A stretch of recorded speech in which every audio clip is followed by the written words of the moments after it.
if you're just getting started with the carnivore diet, or if you started out and you've been struggling, maybe you have problems with fatigue, maybe you have problems with going to the bathroom, different gut issues, whatever, this is the video for you.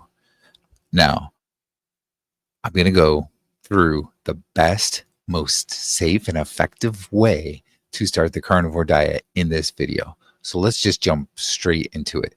And the first thing that is going to be huge, this is so important, is that you need to ease into it. You're most likely eating a fairly high carb diet. And when you go to carnivore, it's a major, major change. So you need to ease into it over 4 to 6 weeks. Some people even say as much as 8 weeks, but I'll say 4 to 6 weeks is a good period for easing into it. And this is going to help if let's say you started already and you're having issues with going to the bathroom, you're having diarrhea issues, you're having problems with fatigue, low energy, that kind of stuff. This is going to help a lot of that. So if you've already started, just know that you go back a little bit backwards to where you were eating some carbohydrate. Now, if you haven't started yet and you're just looking to start, you want to ease up on your carbohydrates slowly over the 4 to 6 weeks. So the first thing you want to do is get rid of the really highly processed foods. Stop at those foods that are really high in sugar. And so you're going to naturally kind of go to more of whole vegetables, fruits, that kind of stuff over this 4 to 6 week period. And with each week, you're going to lower the amount of those vegetables and so forth that you're eating so that you get to the point at the 4 to 6 week mark that you're not eating any more of the plant material. You're just eating a carnivore diet. But that is a key, is to slowly go into it. And if you started out right away and you're having those gut issues, that's how you kind of fix that. Electrolyte issue is another big thing that happens. And you can take electrolytes, but sometimes it seems like you're taking an electrolyte mix, whatever, you're adding more salt into your diet, and you're still not getting to where you need to be with your energy and so forth. You're getting cramps, leg cramps, that kind of stuff. And it's because of this huge change in your diet and your gut kind of getting messed up. So that's the first thing, is to ease into it.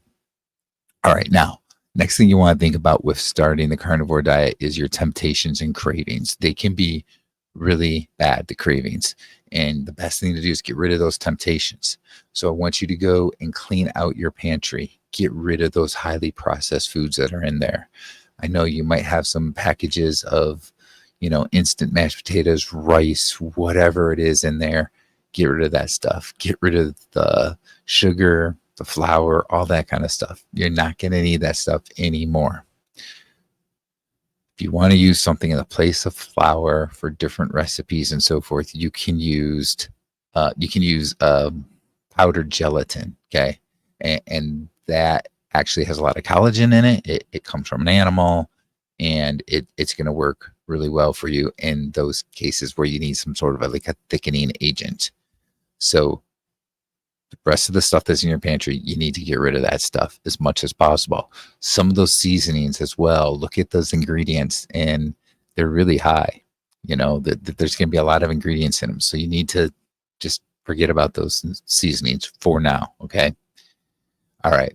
And this leads me to the next thing, and that is getting in rhythm on the carnivore diet with your meal plan. You want a simple meal plan, especially when you're first starting out. Now, you've done the thing where you've gone in 4 to 6 weeks, right?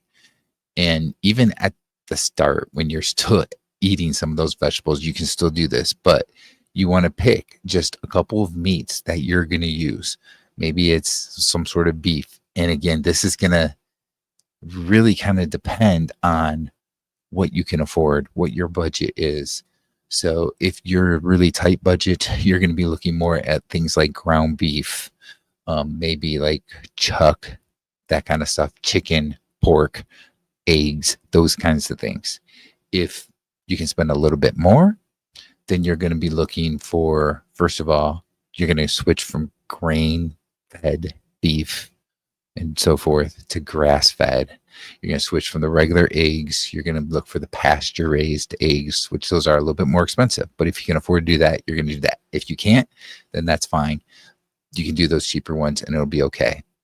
But you're going to look at those things. You can also start looking at steaks. Maybe a New York strip. It's a little bit cheaper than a ribeye, or you go to ribeye. Maybe you like sirloin, which is going to be cheaper than ribeye as well. So, you can look at different steaks based on what you can afford. And again, if you can't afford that, that's fine. You can do ground beef. You can do bacon. You can do eggs. You can do chicken, preferably with the skin on it, that kind of stuff. But back to the point here, we want to pick just a couple of those things that are going to be your mainstay foods. And, this is thinking about the first really couple of months on the carnivore diet. You got to get into a groove.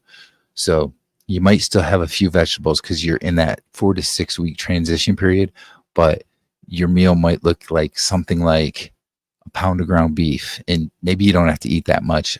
It's just an example, but a pound of ground beef and 3 to 4 eggs. And then maybe you have some sort of vegetable like some avocado or broccoli or something that you're putting in there because you're still in that transition period. Once you get past that transition period and you're just full carnivore, then that's where you got the pound of ground beef, the eggs, that kind of thing. Maybe the next time it's chicken thighs with the skin on them and 4 eggs or something, whatever. But that's kind of what you're doing. Now, one piece that I feel is really important that you're going to kind of add to this simple meal plan is adding a couple of fermented foods. And this is going to help with your gut health, repairing that gut. And it's going to also help if you do it right off the bat. It's going to help you with some of those gut issues that people talk about at the beginning of carnivore. So this is simple stuff. And we can talk about animal-based fermented foods. So we can look at things like cottage cheese. Good cultured cottage cheese is one of the cleanest out there. They have live and active cultures, which is what you're looking for in the fermented foods. Maybe you go and look for a particular yogurt. There's one called, I forget the brand. It starts with an M, I believe, that I tend to get, but it's a goat yogurt and it has live and active cultures. Maybe you're going to use some kefir, something like that. And now understand, you're just putting a little bit of this in with your meal. So maybe you have just this small amount, like a teaspoon's worth of yogurt and maybe 1 or 2 sips of the kefir with your meal. And that's all you need. Or maybe it's the teaspoon of cottage cheese and a teaspoon of the yogurt, and you're dipping your meat. Let's say you have ground beef, you're dipping the ground beef in there into those fermented foods and eating it that way. That's going to really help your gut tremendously, especially for someone first going into carnivore. That is going to be a big help, but it's also going to kick in the fat loss. So that piece is really, really big. Now, these are some of the best, safe, and effective ways to start the carnivore diet. There's many other things that you can do. I have I